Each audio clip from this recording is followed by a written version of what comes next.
We haven't done this for a while, I know, huh? dude. Like I never watched the previously on segments of the show, and when I was prepping for this episode, it was the first time I actually did, and it it helped a lot. Yeah, I actually forgot that Vegeta had killed Qui and, like, Hmm. so many different things that were important. Last time on Irrigate's Dragon Ball Z, we were actually together and not miles apart, making recording extraordinarily difficult thanks to the horrible heart virus that's going around. Oh, that's good. But it's a lung virus. Uh, the gang finally got to Namek, and here we are. This time on Dragon Ball Z. Eric hates it. Oh yeah, Eric hates Dragon Ball Z. I forgot we're not actually making the show itself. Welcome to Eric hates Dragon Ball Z, DBZ rewatch podcast. I'm Spencer. I'm John. Today we're going to be going over episodes 46 through 50 of Dragon Ball Z, and doing it apart. It's kind of Yeah, weird. it's It's. really weird, I actually. really hope Like, this isn't a forever thing.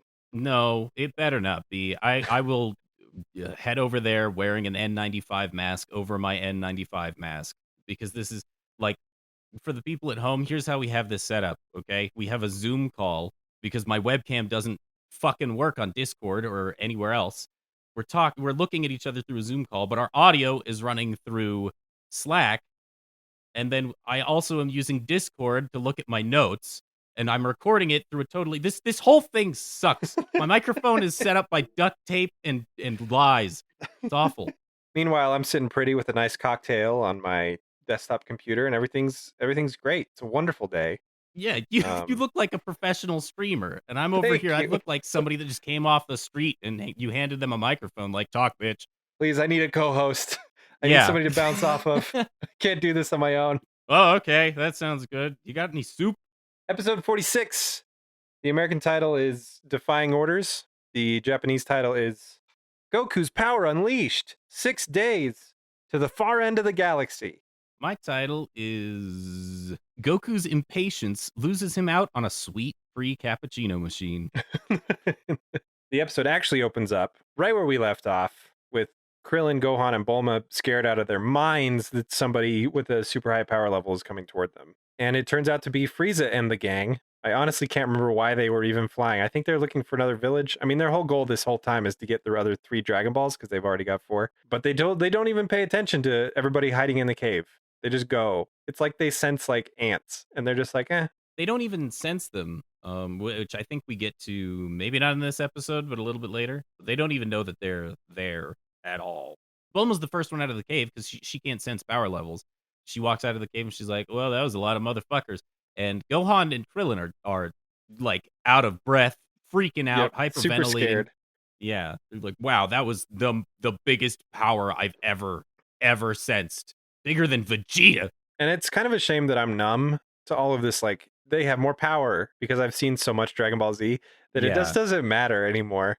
I think some of Mhm. the gravitas is taken away on a rewatch. I was thinking that the whole time, actually, that because I'm watching this with somebody that's never seen the series. So every time they're like, "Wow, this horrible thing is about to happen," I'm like, eh, just like, you kind of, but then also other more positive things eventually, because I know it's gonna happen. And so I'm thinking, wow, what does the other person really feel this sense of dread that they're trying to Yeah. convey? Because I don't know anymore. I have this distance because of future knowledge. Yeah, we're almost desensitized to it.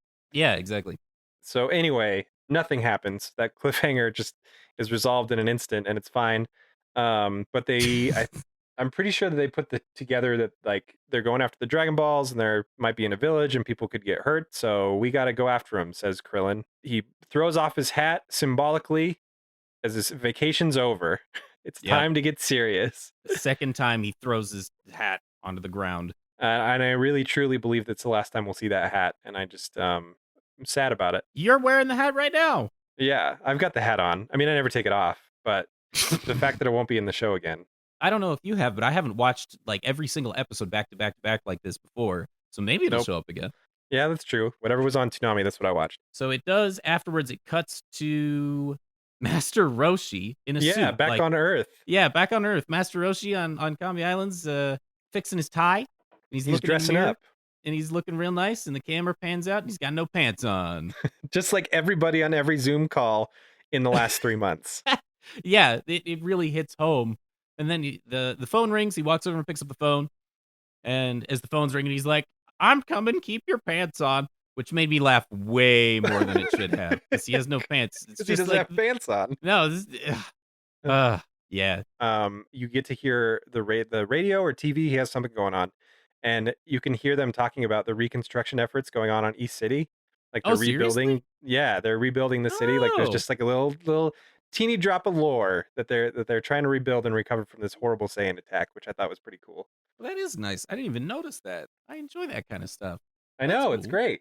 So following that, Bulma gives him a call. The Bulma is the one calling him Yes. and explains, "Hey, there are bad people on this planet who also want the Dragon Balls." I enjoy that Bulma can just call Master Roshi on a phone from across galaxies. The entire galaxy, and they can have a real time conversation. Yeah. Yeah, that's fun because telephones are magic. No, didn't she the last episode? There was she like had a satellite and all that stuff. And there Yeah, was a but satellite on Kame Island. There's not doesn't that anymore. sort of take away from King Kai's cosmic ability to communicate with anybody telepathically? If everybody just had a cell phone, then they could just communicate with each other. Yeah, but this takes place before cell phones, so it's impressive either way. Oh, okay, all right. Well, not even because. Okay, whatever. Fuck it. It's fine. So yeah, Bulma updates Master Roshi on everything that's going on. The next scene is Master Roshi going to talk to Goku in the hospital.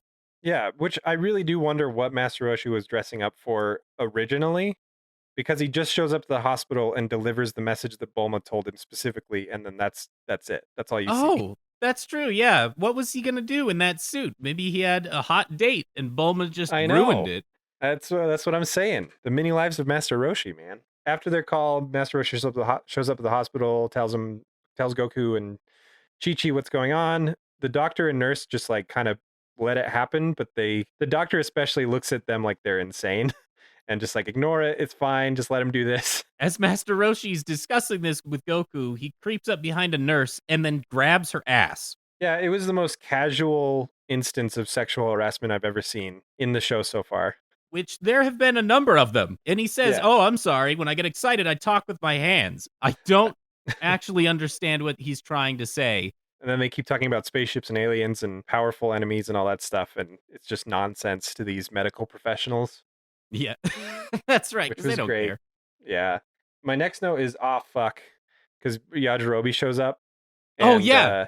I noticed that. So, okay, the line that Master Roshi says is, "There's someone even more powerful than Vegeta." And then it cuts to Yajirobe, which there sometimes are some really good cuts that are foreshadowing. I think I'll just spoil it. Yajirobe doesn't ever become powerful. yeah. He's I just don't even always think the he does same guy. anything for the rest of the show. No, he probably doesn't. I think he sits in Korin's tower and messes around with the cat, and that's Yep. it. But he shows up to bring Goku some senzu beans because Korin has a fresh batch. And after Goku is in the hospital for however long he's in there, I guess how long did it take the crew to get to Namek? I thought it was a month.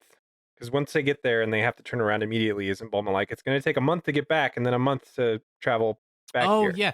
So however long, that's how long Goku's been in the hospital. Yeah. And then he takes one of these sensu beans and he's cured. He's Yeah, he's perfect just now. fine. He's Which, just like, great. I know it's pointless to even ask the question, but do sensu beans heal broken bones instantaneously? Like, he had Yes. casts on. Yes. And then my favorite part of the episode happens when he flexes and the casts just explode all around him. Yeah, that's pretty great. Extraordinarily Dragon Ball. I love it. And they're talking about how Goku needs to get to Namek. Bulma's dad has been building a spaceship.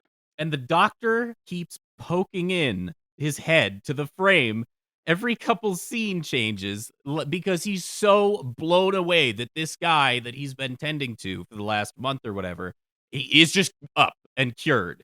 Like Yeah, the doctor has no variety of previous medical like experiences that can make any sort of sense to this. it's just a little last bit of evidence that this is the regular humans. I mean, it's still a weird ass Yeah. world, but there's still some element of realism involved right now. Yeah, and which it's is nice. I great. really enjoy that. Like the TV being like, "Oh, they're rebuilding the city," or the Hmm. doctor not understanding anything about what's happening. I really enjoy that actually. Yeah, it was cool. So Goku just jumps out the window, calls Nimbus, and then he takes off to Capsule Corp. And there's a shot right when Mhm. he's leaving where it shows Chi Chi, and she's presumably outside of the hospital hanging up laundry to dry. On the roof of the hospital, I guess. Yeah, and she's got like a clothing line with clothespins, and I just is that like a thing that you can do? Like, On the roof of a hospital? Yeah, did you not know yeah, have you never been in an extended stay at the hospital? Because you have to dry off your clothes somewhere. So they have a sure. section on the roof just, like, cordoned off specifically to dry your clothes. Apparently, you've never had to stay at a hospital for a long period of time. You could be lying to me, but you could also be telling the truth. So, I'm 100% telling the truth. They also have a section on the roof, for dating, for speed dating, actually. what else do they have at the hospital? He gets to Capsule Corp, and he's talking to Mrs. Briefs, Yeah, which Bulma's is mom, who like Bulma's is it Bulma's mom? I suppose now that I'm thinking about it, it's possible because she looks so young that Bulma's mom died or divorced, dad remarried the young blonde, like the classic stereotypical kind of thing. That was my guess, but I don't It could know. be. I don't know if they ever go into it, but this is my favorite because her entrance is like singing and dancing to herself while she's watering the flowers. Yeah, And she's just then enjoying the day. yeah. And then Goku shows up to ask about the spaceship. Bulma's mom, Mrs. Briefs, super excited to see Goku, is just really nice and willing to help him with whatever he needs. It's the only female character in the entire show that actually like likes Goku. There's no animosity between them, and it's like he's not being emotionally abused.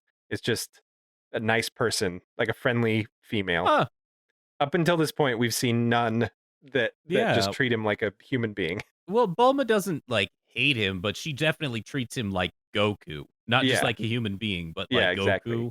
Yeah, it was nice. She's just being a generally pleasant person and asks him even, "Would you I'm gonna go get, some refreshments." Goku goes and hangs out with Doctor Brief. Dude, Dr. Briefs is awesome. He doesn't get enough screen time. I I like him love a his lot. voice, his cheesy accent that he's doing. I like Yeah. that he's Mhm. smart and he smokes. Well, is it a cigarette or is it a lollipop? I don't know. It's a cigarette for sure because after Goku leaves, he lights up with a lighter.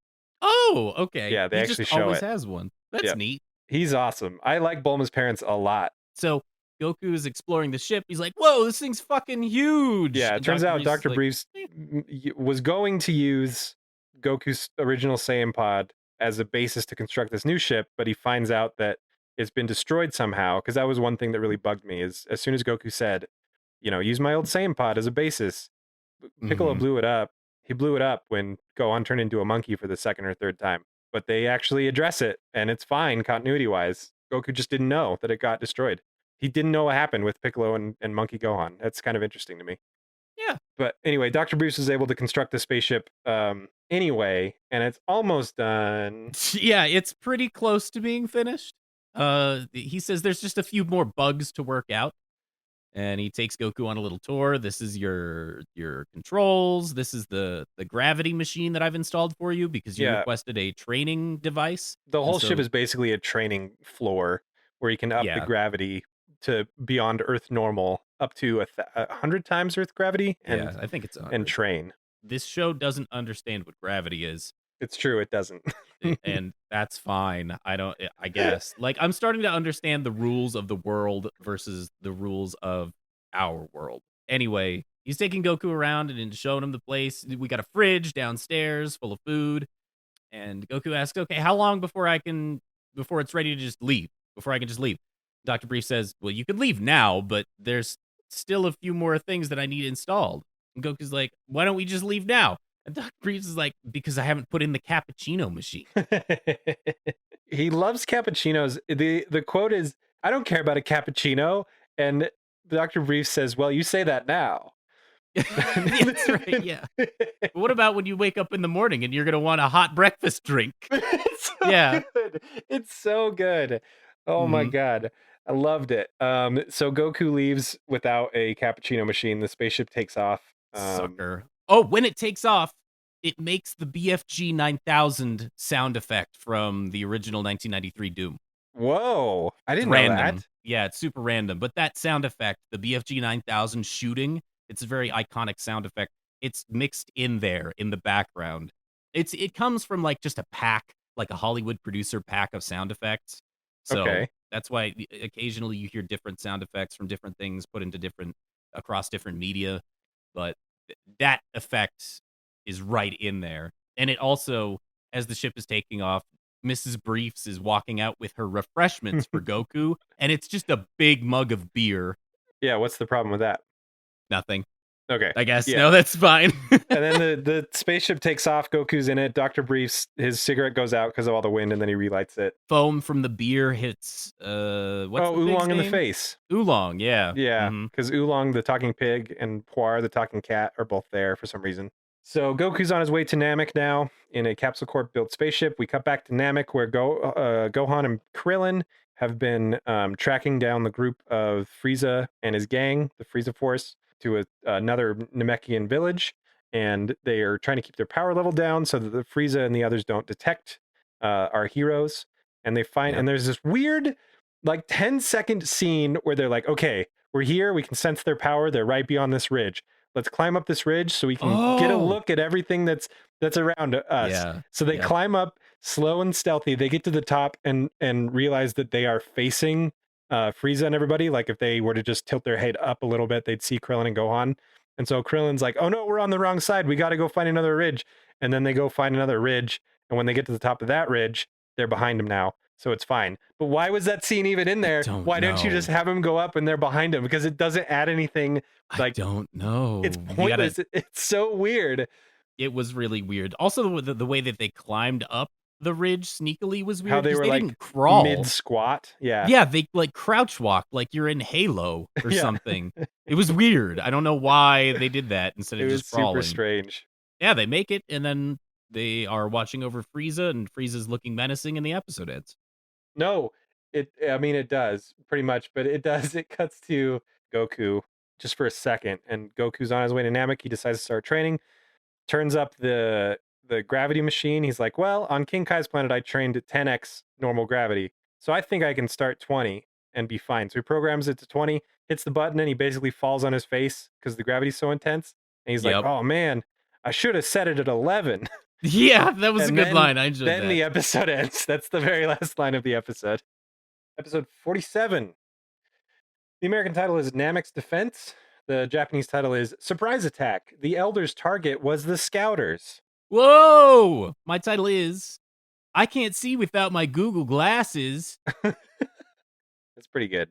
That was it could have been better. So this episode opens back where we left it on Namek with Frieza and the Namekian villagers being marched out to be interrogated. I don't know when the term Namek and Namekian for a person from the planet seems to be somewhat interchangeable, Yeah, but it's that has incredibly bothered me. confusing to me. I think Namekian is the better title because, like, if you took me to another planet, I would be an Earthling. You wouldn't call me an Earth. That doesn't make any sense. No, yeah, that would be weird. I mean, I could make up some bullshit thing to rationalize it, like Frieza jumps from planet to planet so much, and they don't give a shit at all about the inhabitants of these planets, so they just call them by the planet's name. Maybe Interesting. that would be Interesting. my bullshit postulation. Whatever. Okay. Okay.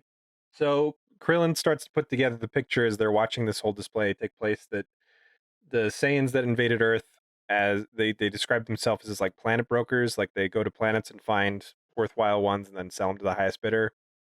That this might be the same group of people because the armor is the same and they're starting to like act like they did. So Or it might be their competition, or I it could think be is their what he comes up competition. with. He does say that, yeah. And all the while, Frieza is doing the evil villain monologue-ish thing. He says, "I'm the mighty Frieza, and yes, all the horrible things you've heard about me are true." Yeah, And I love that line. That's a good line. it's great. Does he go on a like plot dump tirade about how he knows where the Dragon Balls are and everything in this part? Yes, he does actually.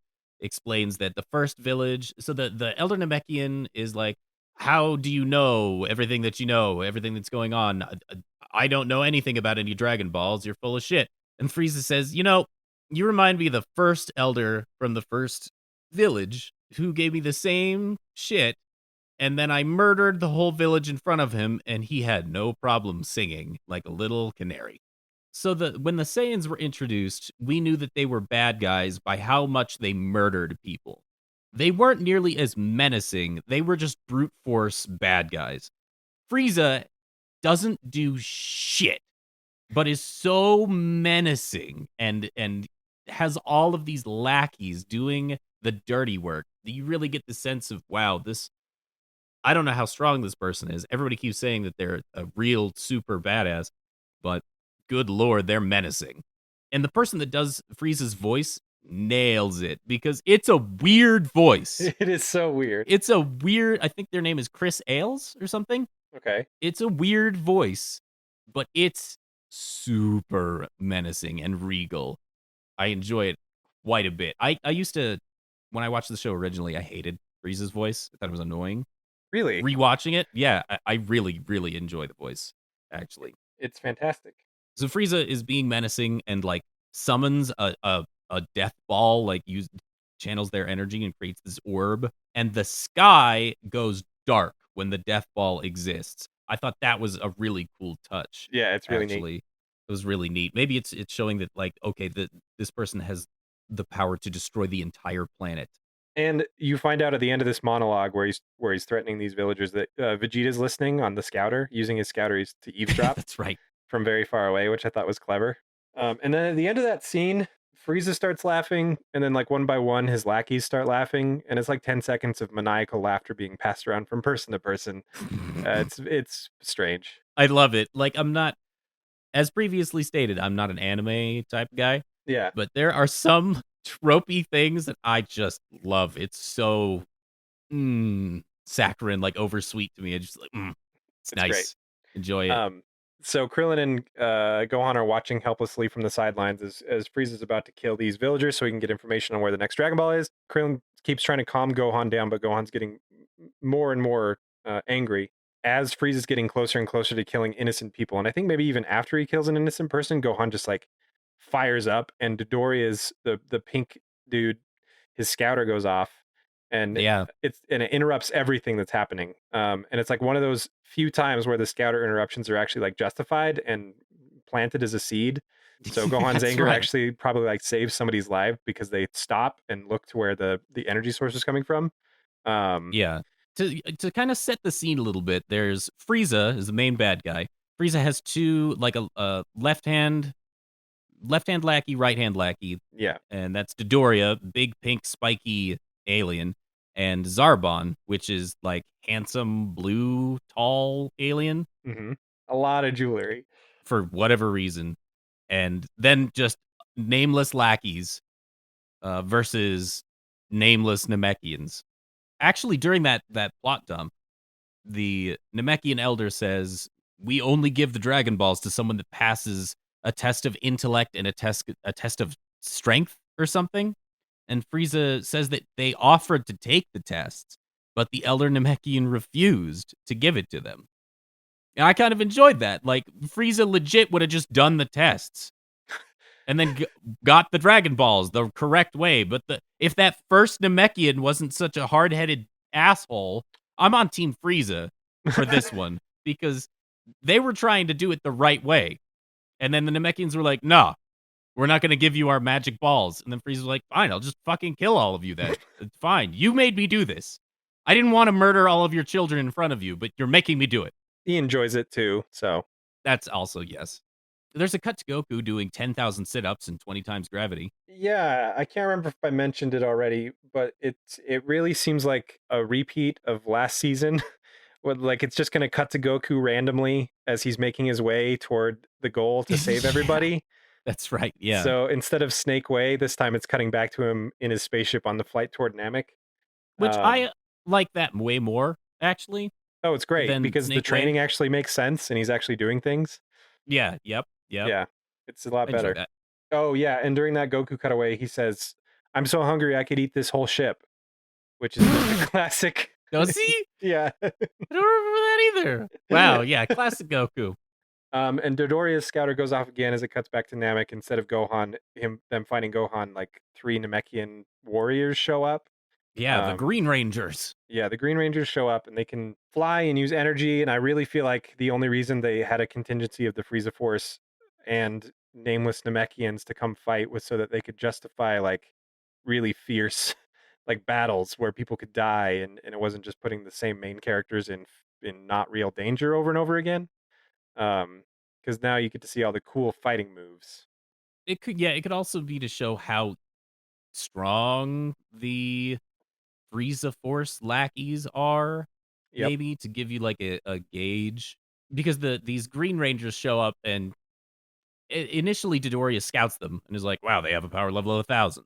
Yeah. They're nothing. They mean nothing. And the Green Rangers lay waste to a bunch of the Frieza Force soldiers Yeah. Because over the Krillin's course like, of they 2 don't even minutes. realize that the Namekians are hiding their power level. They're pushing it down just like we are. It's a super interesting idea that these other beings throughout the galaxy cannot detect energy. Like Earth kind of sucks in a lot of different ways. Like power level wise, everyone on Earth is really low. Yeah. Technology wise, we don't have spaceships. Like this is the first spaceship ever is the one that Goku's flying on. That can go use intergalactic travel. So Earth is lagging behind in so many different ways. But then Earthlings can sense power levels. They've been training to do that. So it's interesting to see that okay, Earth doesn't completely super suck in every aspect. Yeah. There's a giant fight between the Namekian villagers and the Frieza Force. And the Namekians kind of get their ass kicked. But while this is going on, the village elder that's there, being interrogated for the location of the Dragon Ball, gets an idea. When he realizes that the only reason that the Frieza Force was able to find their village and the Namekians and all this stuff, the thing giving them the biggest advantage right now, is their scouters, and there's only like 3 in that area. So he does a cool attack, while everybody else is fighting, to destroy the scouter on a couple dead corpses and the and the scouter on Doria's face. Yep. Um, and everybody's very shocked by it. I'm a little surprised that the Elder risked his life for this plan, because doesn't the Frieza Force just have scouters? I mean, we find out later that not on this planet apparently, but I feel like they're not exactly rare commodities. Yeah, a lot of people have them. I guess it was a gamble. You're buying time essentially. Good on the Elder Namekian for figuring that out. And the elder like does this cool, like he jumps up in the air and he fires these finger laser beams and he does this cool pose that's really ridiculous. And it cuts to Mhm. Gohan and Krillin while the elder's still in that same pose. They have a little conversation about why the elder did what he did, and then it cuts back to the elder and he's still in that same pose, floating in the air. It's Yeah, the fantastic. Elder gets a lot of screen time this Yeah. episode. So the elder successfully takes out the scouters. Midoriya gets pissed and jumps up in the air to strike the elder and murder him. But before you can do that, the episode ends. Yep. This oh man, and so begins a lot. I think we mentioned this maybe not last episode, but the episode before. A lot of these end right before something's about to happen. Yeah, Just right before, and you're like, "Oh, fuck you. Come on." yeah. There's a whole lot of conversation and a whole lot of nothing, and it builds and builds the last 2 minutes, and then you have to wait till the Yeah. next episode. And invariably, the next episode begins with whatever scary cliffhanger you thought was going to happen being taken away right before your eyes and not Yeah, having many consequences. every single fucking time. It's great because we can just watch this episode by episode. Like we have all of the episodes so we can watch them. But when you're watching it on a weekly basis, you're like, shit, you're just doing this so that I'll come back next week and it works and I will be here, but you're dicks. That leads us right into episode 48. The American title is The Hunted. The Japanese title is Gohan in Peril. A pursuing Dodoria summons death. Whoa, I Yeah. like that one. That's good. My title is Dodoria is just a spiky chonk ass Nappa that sucks. You're not wrong. Nappa was better in pretty much every way. So the episode opens right where the last one ended, with Dodoria charging toward the Elder. Instantly, second 2 of the episode, Frieza screams at Dodoria to stop, come back, Yep. don't kill the Elder. We still need to know the location of the Dragon Ball, and I wanna see his face when we kill the rest of the villagers or whatever. Yeah, Because I want him to watch this. yeah, because this whole time, part of the Namekians that they marched out to interrogate, there was two kids that were hiding behind the elder, and they've been sort of just around this last Just episode. hanging out. As soon as Frieza calls his name, Dodoria does this amazing like backflip. It doesn't really call attention to it, but instead of just stepping back and flying backwards towards Frieza, he does this weird, really fast backflip and charges back, and he screams really loud in defiance. He's Um, angry. but he doesn't say anything. Following that, Dodoria charges up the warriors, the Green Rangers, and absolutely makes a mockery of them. Yeah, just Punches a hole decimates through him. one's chest, yeah, and Yep, then I think extremely blasts another one. with Doesn't his he mouth. kick one in the neck Yeah, or something? He, like, he kicks him right in the neck, He and it kills yeah. him. It's a punch and a kick and a mouth beam, and then all Yeah. 3 of them are dead. Dodoria is a big fan of the mouth beams. And the last guy, he headbutts, I think, actually. And the guy tries to dodge, but he just ends up jumping right in front of the headbutt and slams into the Yeah. mountain, and he starts bleeding purple and then dies. After the fight, Dodoria rubs his head proudly, so he just, like, gives it a little nice, "Good job, head." I'm not kidding, that's what happens. So all that's left is the elder and the kids. They're the only ones still alive, and Frieza's trying to get information from him. My question is, so the whole basis from this is like a long time ago, the leader of Namek, like the big head honcho of the entire planet, Yeah, created these Dragon Balls and then gave each one to each elder of the planet. that's Uh, right. but apparently, like all of the elders know which of the other elders have the Dragon Balls and where they keep them. So it doesn't seem like a surefire secrecy system for keeping the Dragon Balls safe. Well, do they? Or do they just find them via scouter? Did they make that totally clear that the other elders just give it up? They just give up the ghosts? Well, they don't have scouters now. So when Frieza interrogates the elder, he's like, "Tell me where the other ones are." Oh, yeah. Maybe he's just talking about villages, and Frieza just assumes there's going to be one per village. But I don't know. And the elder won't talk, and so Dodoria blasts him. I don't know what he was aiming for, but I think it was the kid the whole time because he kills a Yeah, kid. so yeah, the kids start running away. I think the elder tells the kids, "Look, it's time for you to run away Yeah. because this is it for me." So the kids start running, and Dodoria blasts, and I think Dodoria was aiming for one of the kids because Okay. the beam just passes right over the elder's shoulder and blasts one of the children. Yeah. And apparently their name was Cargo. That's what I said too. I was really confused about a lot of it. Like, first of all, it shows how badass Dodoria is, badass being in quotes, because Raditz only hit Gohan when he was a kid. Dodoria straight up Mhm. killed one. And yes, the kid's name was Cargo because the other small Namek that we don't know the name of yet says Cargo a couple times, Yeah. and it's really strange. What a weird name for a kid. I cannot remember if the elder divulges the information or not. He refuses. Yeah. And then he has the longest, most drawn out death scene. Yeah, it's crazy brutal for a cartoon. Like Dodoria snaps his neck, but it's not fast. He just sort of folds it Yeah. until the elder dies. It's really gross. It was bad. I'm pretty sure this is the moment where Gohan loses it. Yeah, there's only one kid left down in the village, and Gohan can't take it anymore. So he gets mad and charges right at Dodoria and knocks him down. He does a pretty good job knocking Dodoria off course.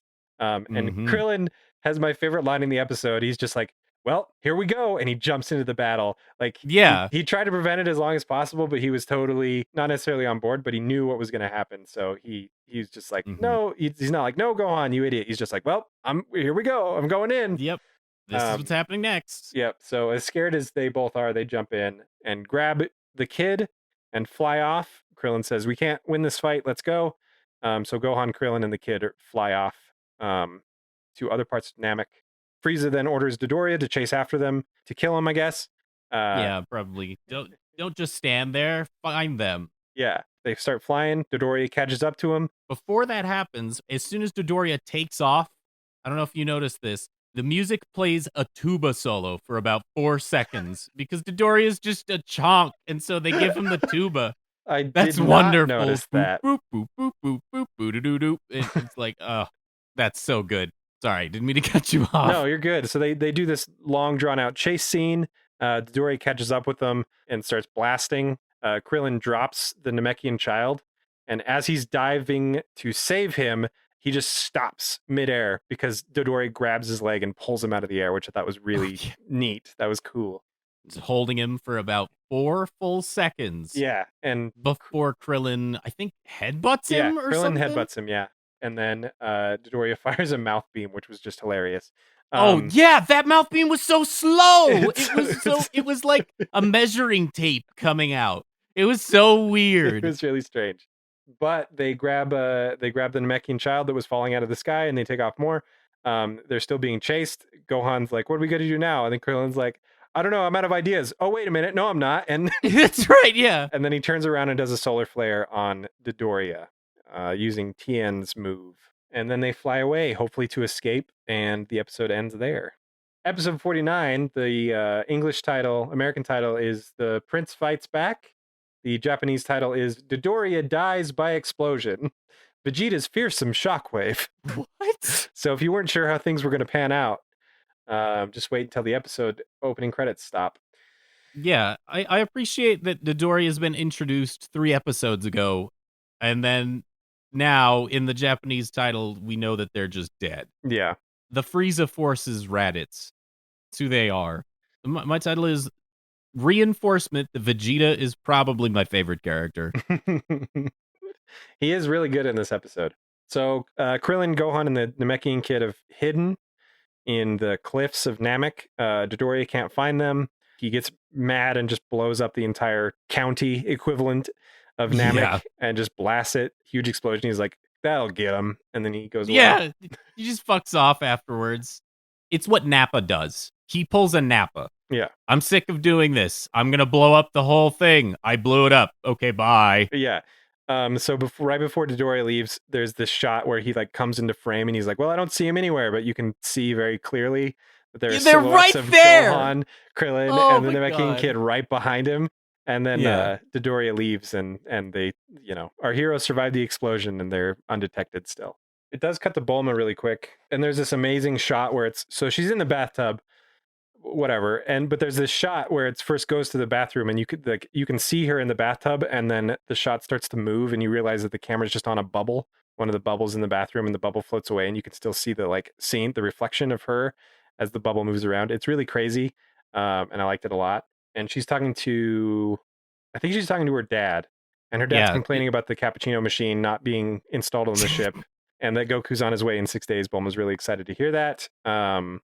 She's like super naked. She steps out of the bath. It's really strange. I'm really struggling to remember what this scene was when I watched it when I was a kid, like on cable television. I really wonder if they just didn't cut this out. I feel like they probably did. It's fairly suggestive and weird, but it does Yeah. happen.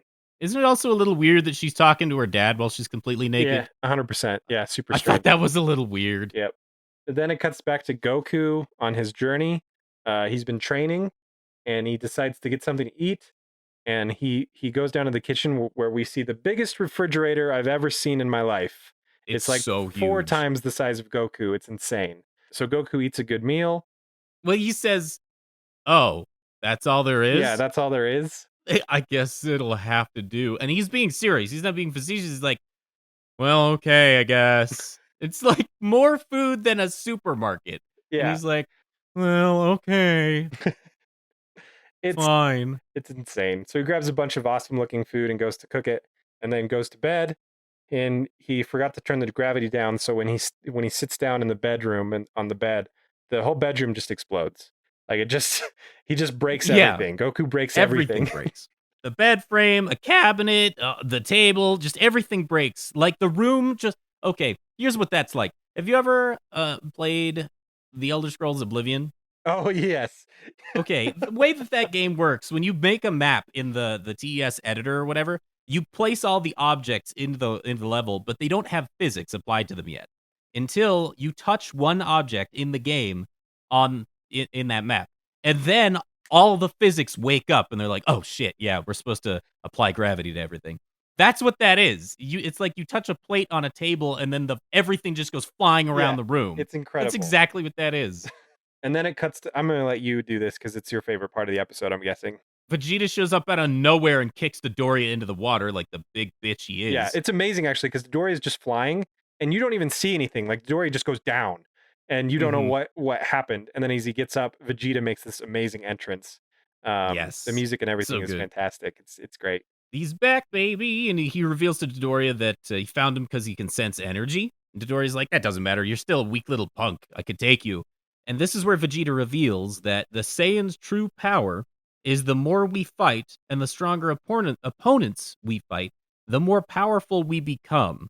This is where he straight up says, this is a racial trait. We get +5 to power every time we fight Yeah, or every time we every come time close our to health losing. dips below 10%, we gain. Permanently Yeah. +5 strength, permanently, yeah, and that feels really cheap. Like, why would you not if you were playing the game of Dragon Ball Z, why would you not choose Saiyan? I mean, I do every time because they Every transform. single time. Yeah. And so they get into a little tussle, and I say a little tussle because Dodoria just cannot keep up with how ridiculously powerful Vegeta is, because he's way stronger now. Vegeta gets Dodoria in this arm lock because Dodoria is wide. Vegeta takes both of Dodoria's large arms. Vegeta's like, what, 3'6" or something? And arm locks him, puts both of his arms entirely behind his back. And Dodoria cannot move and is like, okay, look, you know what? If you let me go, I'll tell you what really happened to your planet. He found Vegeta's one weakness, and That's it's his right. home planet. Oh, and I just want to mention at some point during this, there is a shot of Vegeta through a broken piece of glass from the Saiyan Scouter that is smashed on the ground Yes. next to them. And I don't remember the context, but like it really stands out. It was an amazing shot. It I was really wrote cool. down, God damn, do I love the art. Yeah, it's really great. If Toriyama is anything, they're truly an artist because some of these, like this episode specifically, I don't know why. Some of the panels are just so beautifully Hmm. drawn. It's really, really nice. Just the way that the reflection on the scouter lens is drawn. Ooh, it's perfect. It's It's really good. great. So Dodoria says, I know the truth about your home planet. And Vegeta relents. He's like, okay, tell me the story. And Dodoria does. And I really hope King Kai's listening because he doesn't know the truth, apparently. Yeah. Basically, he says that Frieza was scared of the Saiyans and what they could become one day. So he sent a few Saiyans out from the home planet, the ones that he might find useful, and then destroyed the rest himself and blamed it on the meteor that King Kai told Goku about. And Vegeta is furious at this Yeah. and just engulfs Dodoria in blue. Just kills him. Doesn't say Yeah, a fancy attack name, doesn't like wear himself out from the fight, just kills him. it's wonderful. And the last thing that Vegeta says is, I promise you this, Frieza, your downfall will be at the hands of a Saiyan. Yeah, it's the greatest quote. And then it cuts to Goku's mess Yep. all over his ship. Dude, Goku's messier than Bulma was in the spaceship. It's Yeah, insane. I didn't even they're think that made was for each other. possible, but yeah. Goku and Bulma were made for each other. Yep, they were. It's my true pairing. Their kid would have been badass, actually. Yeah, I'd take it in a heartbeat. I'm sad to say that I don't like Chi-Chi, but I just wish she was portrayed better. The person that I'm watching this with made some really good points about Chi-Chi. We kinda got into it about Chi-Chi a little bit. She's like, "I get why." As soon as Goku, like, hopped out of the window of the hospital, she's like, "This is why Chi-Chi is the way she is, because you just keep fucking Oh disappearing." yeah, it's justified for sure, but she chose to hitch her wagon to Goku. I think there's fault on both sides, but Chi-Chi's definitely suffering the most consequence-wise. Yeah, out of everybody. Yep. Hanging up his fucking boxers to dry, and he leaves. And then the episode ends.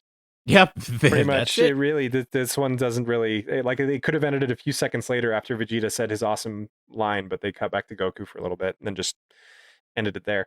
Episode 50, the American title is Unexpected Problem. The Japanese title is Escape from a Burning Planet, a Life or Death Kamehameha. Oh, that's this episode? I didn't take any notes for this one. I didn't write anything down. This one I'm gonna call because I didn't write it. It's the fifth one. Didn't come up with a name.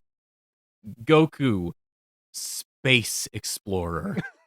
That's actually a really relevant title because it felt there was a weird genre shift in this episode, and it Yes, was it was very so interesting. cool. Yeah, I I liked liked it it. a lot.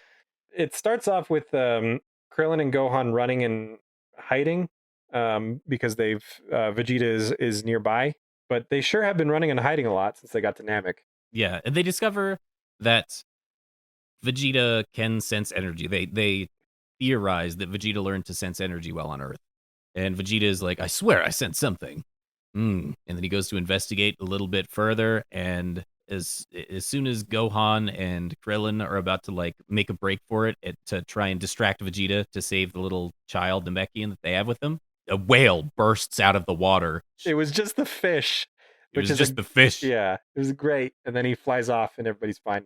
And then our heroes get to the cave. Actually, before they get to the cave, Krillin has like a moment where he's like, shit, Gohan, I'm sorry I brought you here. This is bad. And we shouldn't have come, and we're very overwhelmed. Which I don't know. I kind of liked, honestly. It was a cool, nice character moment. Like for once, Krillin wasn't played for comic relief.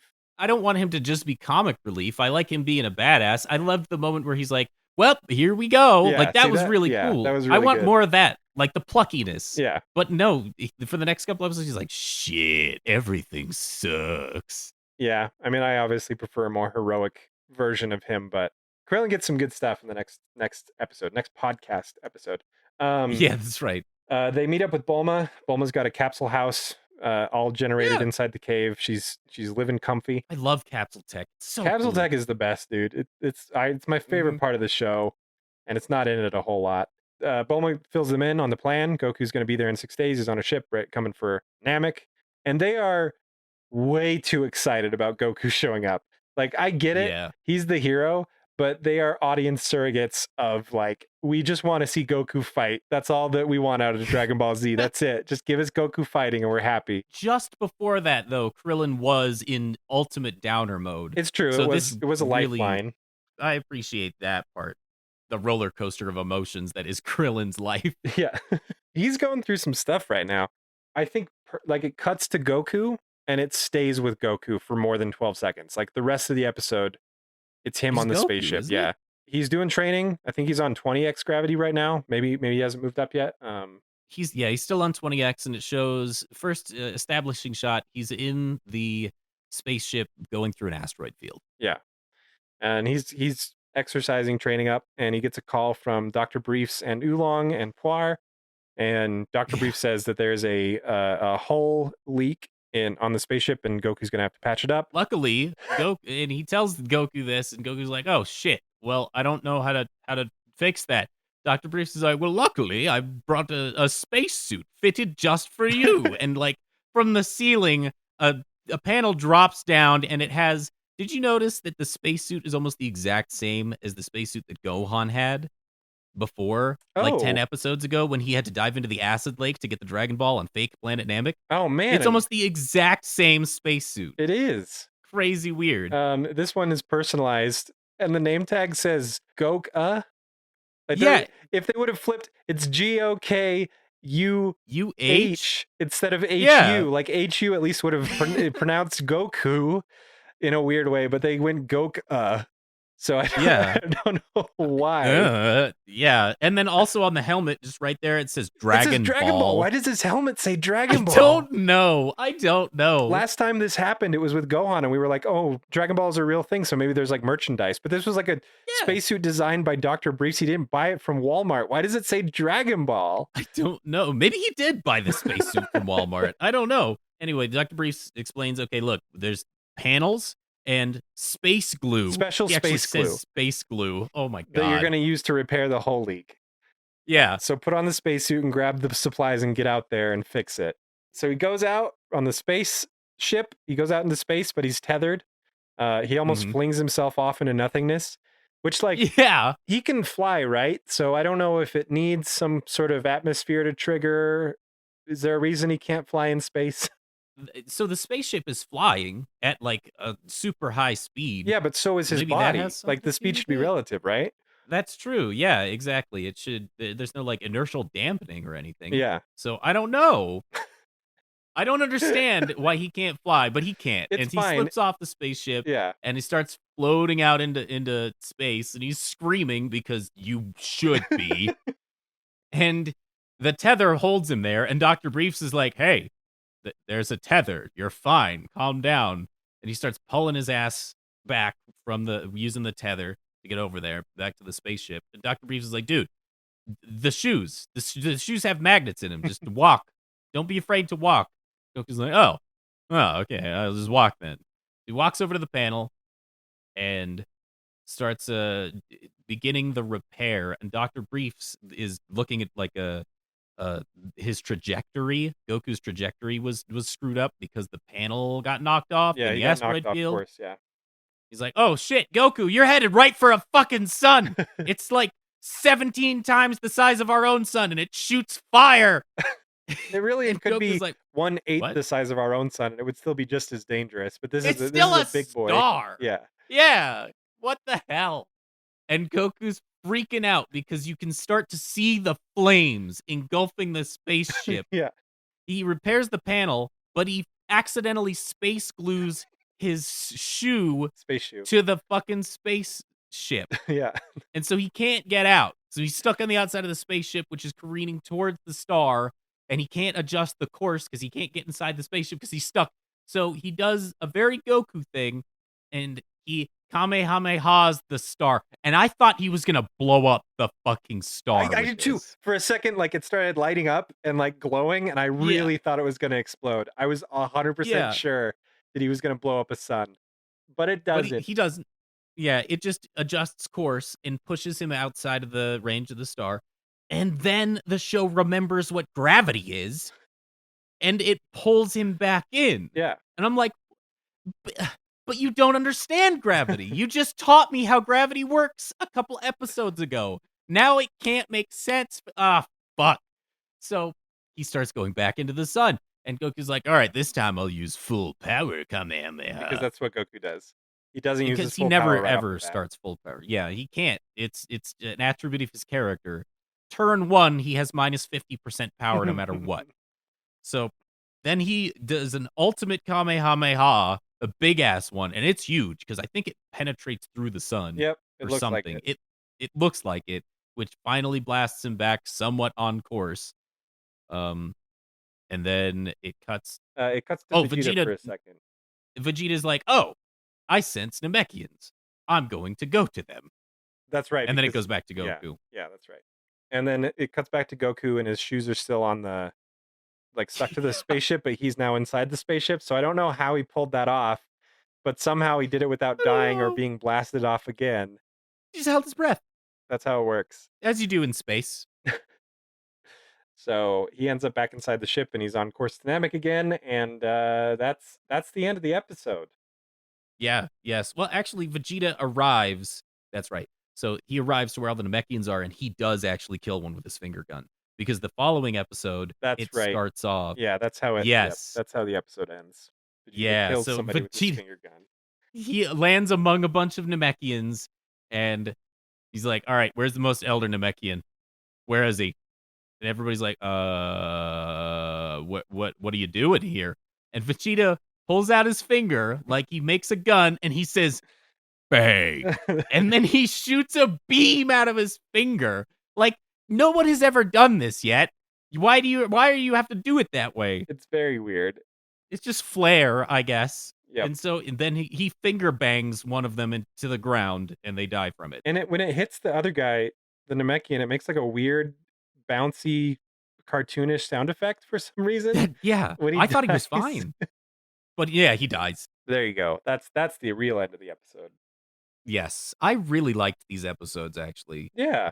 Every single one was like had a purpose. The only thing that I thought was maybe a little, and I'm gonna use the word again, a little more meandering than it had to be was Dodoria looking for the squad. Hmm. Yeah. And I think it's because I didn't feel the tension at all, like we talked about, and I knew it was gonna happen that I didn't care so much, and that's why I felt that way. But everything else, like even Goku on the spaceship, like was awesome. I Yeah. enjoyed that. It has a point. It's not just to fill time. It's showing his progression. He's learning something. Yeah. Yeah, I liked it too. So yeah, will Vegeta use his finger guns in the next episode? Find out next time on Dragon Ball Z. Eric hates it.